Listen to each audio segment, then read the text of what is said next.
ജയിലിൽ കഴിയുന്ന പ്രതിക്ക് ജയിലിൽ മർദ്ദനം. ആലുവയിൽ 5 വയസ്സുകാരിയെ ക്രൂരമായി കൊലപ്പെടുത്തിയ കേസിലെ പ്രതി അസ്ഫാഖ് ആലത്തിനാണ് മർദ്ദനമേറ്റത്. നീ കുഞ്ഞുങ്ങളെ പീഡിപ്പിക്കും അല്ലടാ എന്ന് പറഞ്ഞായിരുന്നു മർദ്ദനം. വിവരങ്ങളുമായി അനീഷ് ആന്റണി ചേരുന്നു.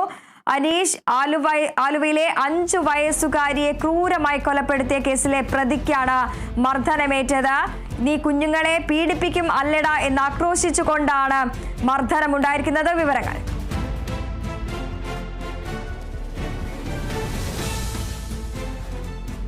സെല്ലിന്റെ വരാന്തയിലൂടെ നടന്നു പോകുമ്പോഴാണ് ഈ തടവുകാരനായിട്ടുള്ള രഹിലാൽ എന്ന് പറയുന്ന ആൾ സ്പൂൺ ഉപയോഗിച്ച് ഈ അസ്ഫാഖ് ആലത്തിന്റെ തലയിലും മൂക്കിലും കുത്തിയത്. നീ കൊച്ചുകുട്ടികളെ പീഡിപ്പിക്കും അല്ലേടാ, നീ കൊലക്കേസ് പ്രതി ആണല്ലേടാ എന്നൊക്കെ ആക്രോശിച്ചായിരുന്നു ഇത്തരത്തിൽ മർദ്ദിച്ചതെന്നാണ് പറയുന്നത്. നമുക്കറിയാം, ആലുവയിൽ വലിയ മനുഷ്യ മനസാക്ഷിയൊക്കെ ഞെട്ടിച്ച വലിയ ഒരു കൊച്ചുകുട്ടിയെ പീഡിപ്പിച്ച് കൊലപ്പെടുത്തിയ കേസിലെ പ്രതിയാണ് ഈ അസ്ഫാഖ് ആലം. ബീഹാർ സ്വദേശിയാണ്. ഈ കേസിൽ ശിക്ഷ അനുഭവിച്ചു വരികയായിരുന്നു ഈ വിയൂർ സെൻട്രൽ ജയിലിൽ. ഇയാളുടെ സഹ തടവുകാരനാണ് ഇത്തരത്തിൽ ആക്രമിച്ചത് രഹിലാൽ. ഈ രഹിലാൽ ഒരു വധശ്രമ കേസിലെ പ്രതിയാണ്. ഇരുവരും ഒരേ സെല്ലിൽ തന്നെയാണ് കഴിയുന്നത്. ഇതിനിടെയാണ് ഇത്തരത്തിൽ കഴിഞ്ഞ ഞായറാഴ്ച വൈകിട്ട് 4 മണിയോടെ പ്രകോപനം ഉണ്ടായത്. എന്തായാലും ഈ സംഭവം ഉണ്ടായ ഉടൻ തന്നെ ജയിൽ അധികൃതർ ഇടപെട്ട് അസ്ഫാഖ് ആലത്തിന് വേണ്ട പ്രാഥമിക ശുശ്രൂഷ ഒക്കെ നൽകിയിട്ടുണ്ട്. പരിക്ക് ഗൗരവമല്ല എന്നാണ് പറയുന്നത്. ഈ അസ്ഫാഖ് ആലത്തിന്റെ കേസിലേക്ക് വരികയാണെങ്കിൽ 2023 ജൂലൈ 28-നാണ് ഇത്തരത്തിൽ വലിയ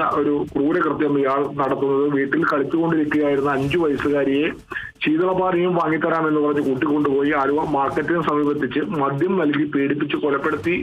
ആ സംഭവത്തിലേക്ക് ക്രൂരമായിട്ടുള്ള ഒരു കൊലപാതകം നടത്തിയ കേസിലെ പ്രതി കൂടിയാണ് ഈ അസ്ഫാഖ് ആലം. ഇയാളെയാണ് ഇത്തരത്തിൽ രഹിലാൽ എന്ന് പറയുന്ന സഹ തടവുകാരൻ സ്പൂൺ ഉപയോഗിച്ച് തലയിലും മൂക്കിലുമൊക്കെ മർദ്ദിച്ചത്. ശരി, അനീഷ് ആന്റണിയാണ് വിവരങ്ങൾ പങ്കുവച്ചത്.